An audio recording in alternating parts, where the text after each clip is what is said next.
I'm Jerry Del Colliano. I am a clinical professor of music industry and director of executive programs at University of Southern California, former broadcaster, television and radio, and publisher. Well, you know, at USC, and especially at Thornton School, we have a very diverse faculty. You know, remember, we're made up of musicians, but we're not just made up of musicians. We have academicians here who are learned in a lot of areas, and now there seems to be a move to also include the clinical staff, people who have been out in the real world, have accomplished things, learned things, and bring that in as another something to put on the menu for our students, to mentor them, to teach them, to give a more balanced education in this day and age. What we're trying to do is we're trying to take this diverse group of faculty, working together to inspire each other, to inspire the students, to legitimately study the things that need to be studied. In areas of talent, like in music performance, it's a special breed of person.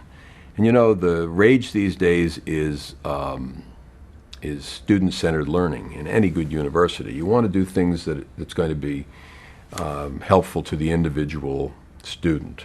And student-centered learning was something that was invented a long time ago right here in this music school, because you had one-on-one instruction if you were teaching someone an instrument or teaching someone how to be a better performer or to be a conductor. But we're taking that and we're trying to carry that to the next extension. The next extension is, can we get a group of entrepreneurs together who may run the music industry of the future, or who may be involved in the record labels or the radio stations or the internet business or the mobile business or anything music media related? And can we use that same student-centered learning, that one-on-one mentoring, or that small group mentoring that we like to do here? And that's what our challenge is.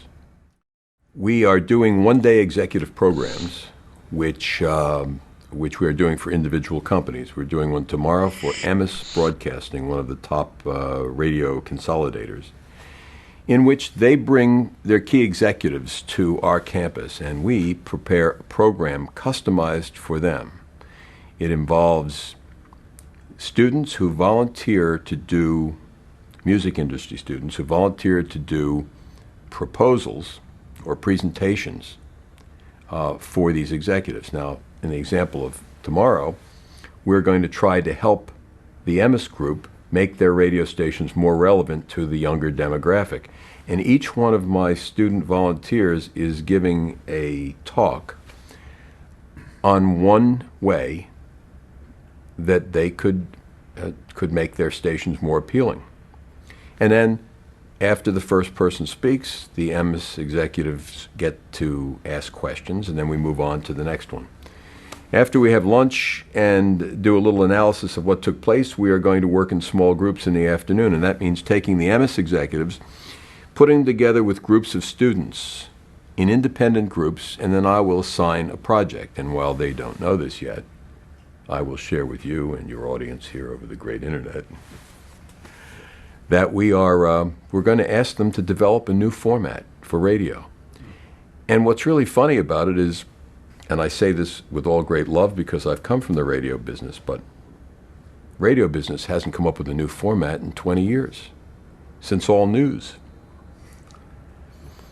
So I'm asking them to do the impossible.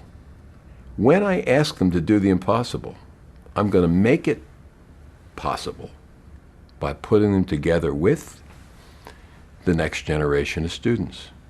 So the playing field will be leveled. Instead of having the industry here and the lowly students here, the lowly students are not so lowly anymore. They've kind of earned the right. And all of a sudden, the executives are saying, hey, I need my students to help me in my small group if I'm going to accomplish the purpose of our goal. By the end of the day tomorrow, each one of the Emis executives will get up and report what his or her group accomplished. Imagine the teamwork, the camaraderie, the benefits in terms of networking, and a lot of the good positive spirit that will come out of being able to collaborate together. That's our one-day executive program. Here at Thornton, we also have the Thornton Music Media Solutions Program, where we take some key students who are entrepreneurial in nature in the music industry, bring them together with me to work on a project for 15 weeks that culminates with a presentation. And in a few weeks, we will be reporting to the world on how to make music radio more appealing to the next generation. And to do this, we've spent the past 15 weeks putting together 200 pages of work. We've gone to experts to find out the causes of the problem. We've gone to other experts to find out the solutions that are out there.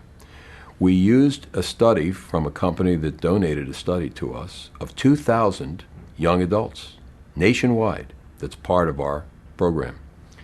And then we brought everybody together, put on our thinking caps, and tried to come up with actionable ideas that broadcast companies who have music stations can implement should they want to do it. And at this presentation, we will have members of some of the largest consolidated radio companies.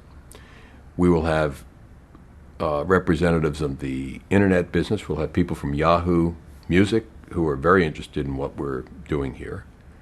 We'll also have good press coverage from the Wall Street Journal, the New York Times, the LA Times, and others. So all of a sudden, that lowly student who used to do the paper in the classroom and nobody knew about it except the professor is now elevated to this level, and all of a sudden, the industry that we're studying is getting a chance to see them in a more collaborative way. Next semester, in this Thornton Music Media Solutions program, Warner Brothers Records has already underwritten the program for the spring, where they will come up with a mission in conjunction with me as the professor.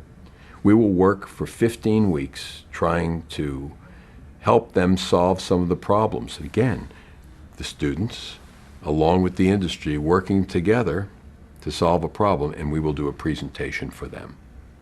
It's fun, it's exciting, and it wouldn't be possible unless this school and this particular institution wanted to break some new ground and do some interesting and adventurous things. You know, a lot could go wrong. You make a lot of mistakes along the way, and we're making them, and we've made them, and we'll probably make more. But the basic concept of trying to take this unique generation, and I could talk forever about why they're unique. They're different than any generation we've ever seen. And ill-equipped, by the way, to go into the real world. More ill-equipped than ever before for these same reasons. We're trying to take this and to balance it so that we now have a collaboration that goes on to the benefit of all. Instead of saying, let's invite a couple of big executives in with big names and they can give a speech and we can go and attend it and I can quote it in my paper, and that's the extent of what I did on my college education. Well, that's not going to work in this world that we're in right now. Well, you know, the young musician today has a lot of problems and a lot of concerns and a lot of opportunities they may not have had in the past. When I was a disc jockey, a record came to the radio station, program director decides you're going to play it, you play it.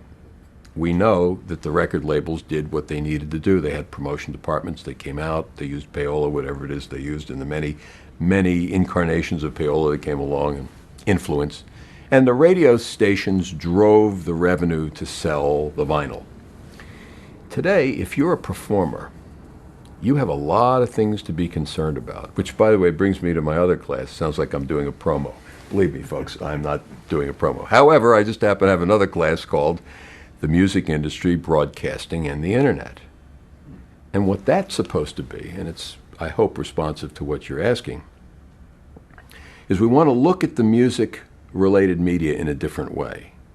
If you're a performer, you can no longer afford to hold your breath, wait to get discovered, and hope somebody walks in with a contract that is oppressive until the end of time.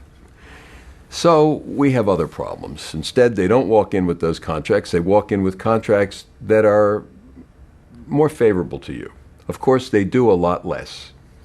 So you have these contracts where you get to share in a little more than you got to share in before, but they do a hell of a lot less. So now if you're a performer, and I have a lot of performers in my music industry classes, you've got to be smarter. You've got to say, what do I want my career to look like? How do I want to manage it? How do I want to market myself if I have to do that? Because you may have to do it. How do I want to go forward and read the tea leaves with regard to free downloading of music? Or perhaps one of the most spectacular things that I could talk about would be MySpace. MySpace, a community. Remember I referred earlier to that we don't spend enough time understanding the generational differences, and we need to do it. We talk about technology, technology, technology until we're blue in the face, and technology is a small part of what our problem is. Our problem is we don't understand the sociological impacts of what's going on. So MySpace comes along, and by the way, Rupert Murdoch, News Corp, goes and buys it because he knows what I'm about to tell you, which is this is another community that is beginning to be put together that allows you to be a band, put your music out, let people listen to it, let them buy it, let them comment on it, let them show up at your performances. Now, correct me if I'm wrong, but in the past, didn't we used to do that through more traditional means? Didn't you have to get airplay on a radio station? And wasn't that impossible to do? And then after you did it, the record companies would just about take everything but your unborn children from you. And sometimes they did that as well. So, it's just remarkable to me that that all this is changing in the present tense. So now musicians now have to worry about the iPod, iTunes, every cockamamie scheme that a record company has come up with. May I share one with you? One of the record labels is debuting a program in which they introduce online albums. But the albums include 3 cuts. So let's think about this. 3 cuts every 3 months. Now, if you're an artist, think about how you get creative. When you're putting an album together, an album is a statement, whether it's a stiff or a hit. When the Beatles put Sgt. Pepper's together, they didn't say, I got a contract. It says I need to put 3 of these tunes together, and 3 months later I got to come up with something else. And there are many albums in hit radio and in many other genres that have been works of art, really, that may be at jeopardy. Maybe. Okay, but you could say, Jerry, you're being nostalgic here. You're hanging on to the past. Get into the present tense. I'll shake myself. I'll get into the present tense, and I will say to you, if that's true, let's look at the business model. 3 online records available to you, only online, by the way, every 3 months. Now you're an artist. How do you get involved in that program? It's very simple. It's a very fair program. You share in a lot of the benefits. What you don't get is very much. You don't get support. You don't get A&R. You don't get anything. So, boy, that's wonderful. I've got a more equal deal with a record label that's doing nothing for me. Well, I think I'll go back to the old days when they did something and screwed me over. And but this concept is out there. Is it going to work or not? If you're a musician, the question becomes, do I want to go down that road? Now, already in our conversation, I've murkied the water by showing you how not fun it is to be a musician today, in a business sense. Maybe even in a creative sense. If these things catch on, and you've got to start thinking of, well, let's see, what 3 things do I want to put together creatively? Because it can only be 3. We're changing the whole concept of how we gather music for people to enjoy. That's just one of the many, many, many challenges that comes to people who are performers. And if you want to do live performance, you've got even more problems because the venues are owned by 1 or 2 companies, the prices are too high, the promotion involves something that you have very little control over, and you've got to be at a certain level in order to be part of that game. And yet we see time and time again bands that come along or festivals that come along that succeed in terms of crowds, in terms of revenue, and never, ever once have any radio airplay for any of the artists that are involved. Now, I'll end with this. If you're a musician today, your head should be spinning. I mean, the fact is, everything has changed. If you're a performer today, you got to be smart. A lot smarter than performers were in the past. Now they've got to be creative, and they've got to be good business executives. That's why I think we have something to offer here. Of all the things we could talk about that are music-related, the radio industry, satellite business, the music downloading, the record companies, mobile entertainment, and on, there's really only one thing that isn't changing, and that's the iPod. The thing that changed it all. Changes very little from month to month, from reincarnation to reincarnation. Therefore, everything else is changing, even television. In other words, you have to go on American Idol to do what radio used to be able to do. I mean, everything is changing. Now, so advice number one is that if you're going to get into this business, you're going to have to study each and every way music reaches the public and how it changes. Number two is to understand the generational impact of this generation, why. You might be interested in something that we did in one of my classes. And that is, we said, let's study the generations, starting from my father's day. That would be what they call the greatest generation, as Tom Brokaw calls them. And I have to, of course, tell my classes what the greatest generation was, the sacrifices they made, how they listened to music on the radio by sitting around the radio, so on and so forth.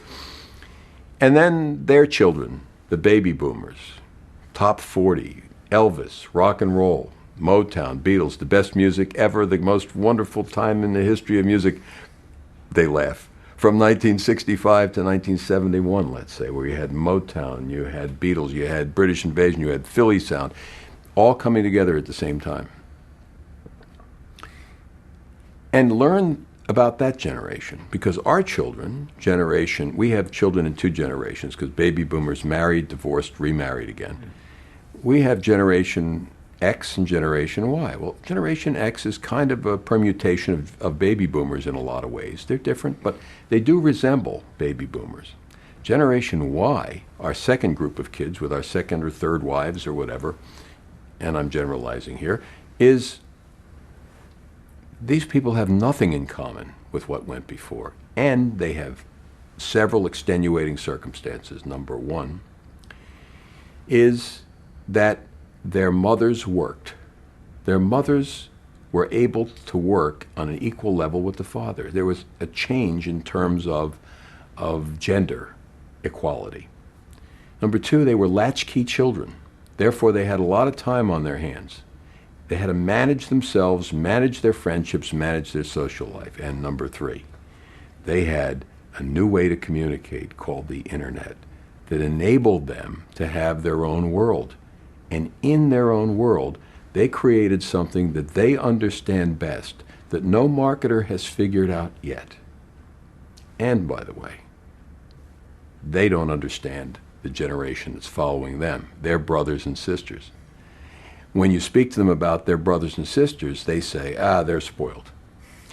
They have the advantage of having the internet handed to them. We had to do all the heavy lifting. Last time I looked, what was heavy lifting about the internet? In other words, we had to pioneer it, and these kids are coming along already. These little brothers and sisters are going to change everything. My advice is understand the sociological impact. And I know this sounds high and mighty, and it's not advice that maybe a musician would want to hear. But you can't go forward in the future just performing. You could, and you can have an artistic pursuit. But if you also want to be successful in terms of sales, impact, you have to understand the sociological impact of the changing generations and how they're changing at quicker intervals. And that the mistake we're making is that we are studying technology and not sociology. Technology is simply going to come at us faster than we can possibly handle it. Accept it. It's there. embrace it. But sociology, we're not even looking into the whys and wherefores. And we're making many, many mistakes. We will be the victims of our own technology instead of being able to benefit from it. You can do a lot of things on this earth, and if you're talented to be a doctor or to be an attorney or be whatever it is you want to be in this world, but one of the areas in our culture that is one of the most exciting areas happens to be the music-related media. That's why we here at this music school say that everything that people care about in music-related media is at our front door. It's not at the front door at traditional communication schools and traditional radio and television schools anymore because their future isn't even assured. But I can guarantee you that if we don't look at technology from a sociological point of view, technology will own us. We will miss the opportunity to maximize its many, many advantages. And that, to me, is the challenge, and that's the exciting part. If we can get people to look at it from that perspective, they'll be better artists, they'll be better executives, they'll have careers in the music-related industries that are much more relevant because they're dealing with the realities of today instead of this freight train that's out of control called technology. Are you optimistic about the future of the music business? No, not the way it is right now, no. No, the music industry the way it is right now, I'm pessimistic about because I don't think you can have the traditional 4 big record labels, and they show very little willingness to change, as far as I see. Caveat, if they change, if they get together with this generation and somehow try to figure out uncomfortable ways for them to deal with them, they may be able to take their critical mass and turn it into something important. If they can't, what I think is likely to happen is, and I hope many of my students will be in this position, you're going to see entrepreneurs coming out of the colleges today, forming internet record labels, and you're going to see a lot of democracy, you're going to see a lot of grassroots capitalism, and if you pushed me and said, predict 20 years down the line after all of this has happened, I will then predict what we usually have when we have capitalism. Consolidation, big business, yes, the internet will wind up being consolidated. And some of these companies will wind up buying up thousands and thousands of these independent entrepreneurs and putting them into a new conglomeration that's called the New Age Record Company. So, not pessimistic about the present model. Am I optimistic about the music industry? Yes. Am I optimistic about music-related media? Yes. But the thing we have to be careful about is that we embrace technology, but learn from sociology. That's the part where we need to be the experts.